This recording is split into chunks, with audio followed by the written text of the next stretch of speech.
And you can be more direct about New Hampshire? Oh, it's an absolute win. No, it's a win and a reset button. If everyone that could vote in the primary comes out and votes, not only she's going to win in a landslide, and that's not an exaggeration. So you're going to see a record. The bar for you here. No, it's not an expectation. He knows his state better than I do. It's not an expectation. It's people getting excited. It's exciting. We can feel it on the ground. We're going to do this. What does she need to get? I mean, if she doesn't get to 50% and win outright, what are you? Well, no one expects her to do that, by the way, but she could, which is amazing. Are you resetting expectations? No, nobody expects Nikki. So how does she win if she doesn't? Tonight, all eyes on New Hampshire. The last polls just closing in the first in the nation primary, and the race has already been called. On the Republican side, the Associated Press has just called this race for former President Donald Trump, and now we are keeping a very close eye on the margins for Nikki Haley. Of course Nikki Haley was going to lose. She's just stupid enough to stay in the race, Brian. We're done with the neocons. We are done with the Republican rhino establishment. We're sick and tired of the uniparty. This is a referendum on the Republican Party, and they better listen up because they have been sent a message loud and clear. We are sick of their ways. It's time for America First. I want to congratulate Donald Trump on his victory tonight. He earned it, and I want to acknowledge that. Now, you've all heard the chatter among the political class. They're falling all over themselves, saying this race is over.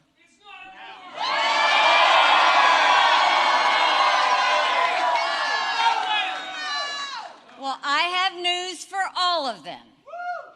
New Hampshire is first in the nation. It is not the last in the nation.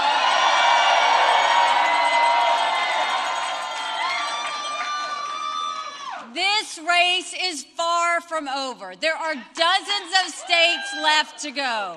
Good luck with that. We asked folks coming into the polls, do you identify as a Republican? Do you identify as a Democrat? Or do you identify as an independent? And here's what we found in this exit poll so far. And I think this jumps right out at you. A minority of voters in this first wave of the exit poll in the Republican primary identify as Republicans. A majority, 53%, identify as either independents, 45%, or, and this is a high number historically, 8% identify as Democrats. For some context here, in 2016, the last competitive Republican primary, presidential primary in New Hampshire, the electorate was 55% Republican.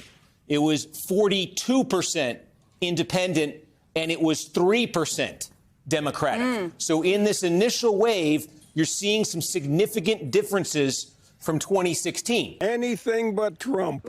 That was your priority. That's my priority. Is that the biggest reason you supported Nikki Haley? Yeah, I'd say. Because of Donald Trump? Yes, yeah. And I have no problem with the ladies running things. I have one here.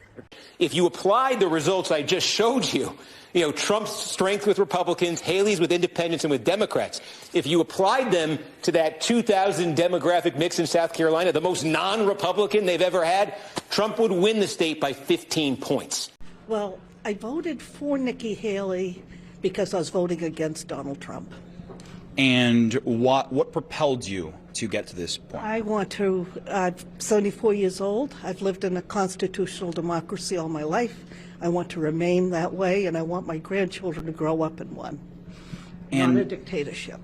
And I'm curious, over the last two elections, have you voted Trump in the past? Was it something where you voted for him, you trusted him, and you were disappointed? Yes, I voted for him in 2016. I am a registered Republican, and I regretted that vote almost immediately, especially on his trip to Europe where he insulted our allies and praised Putin.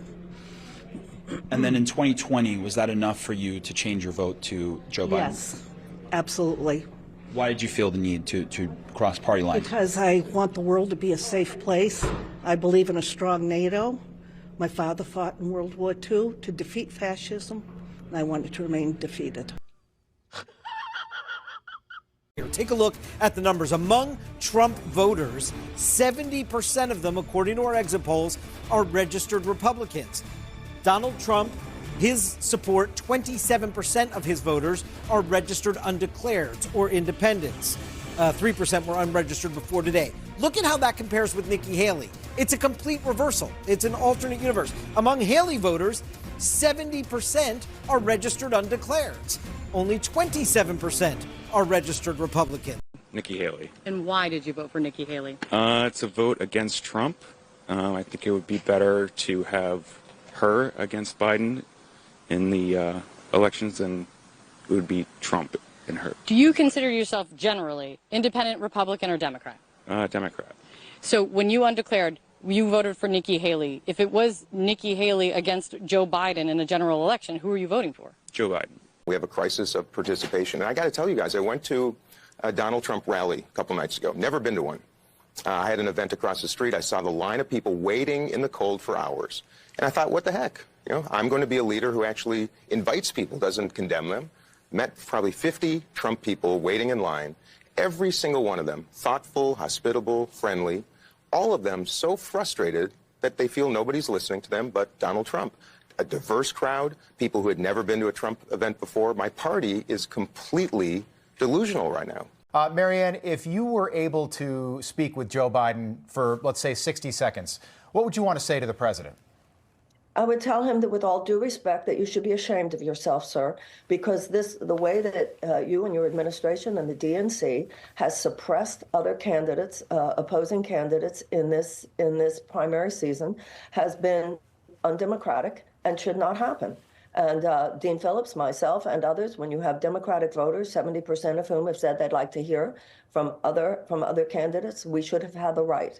And hopefully the Democratic voters and other independent voters, it's an open primary here, will see through that and will make their own voices heard tomorrow and will not be just parroting the narratives of the DNC.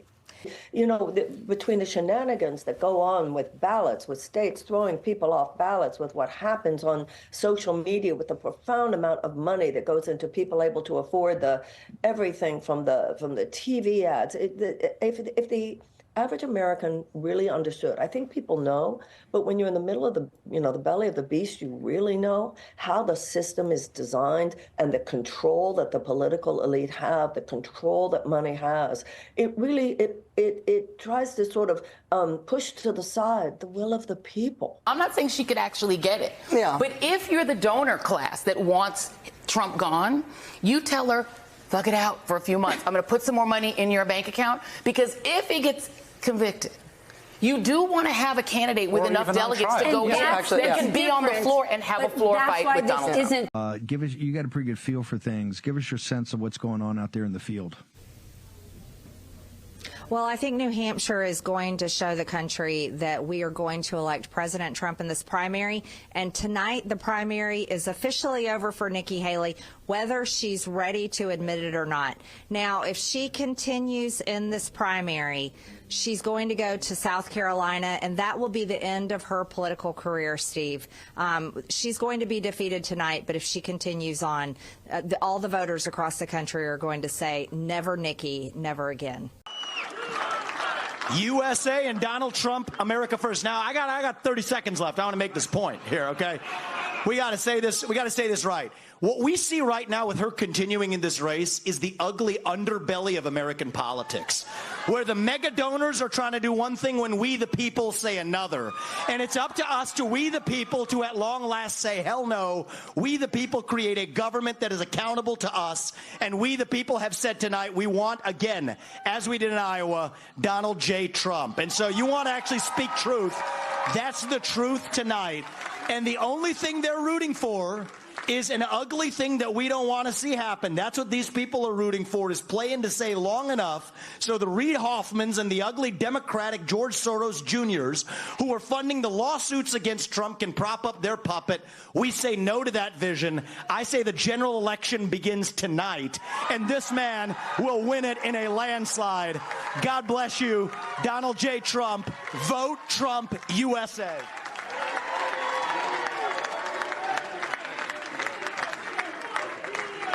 Very nice. Wasn't that nice? But you know what? We've got a lot on the line here. We really do. And you look at what's happening in this election. Yes. Are you going to vote for me?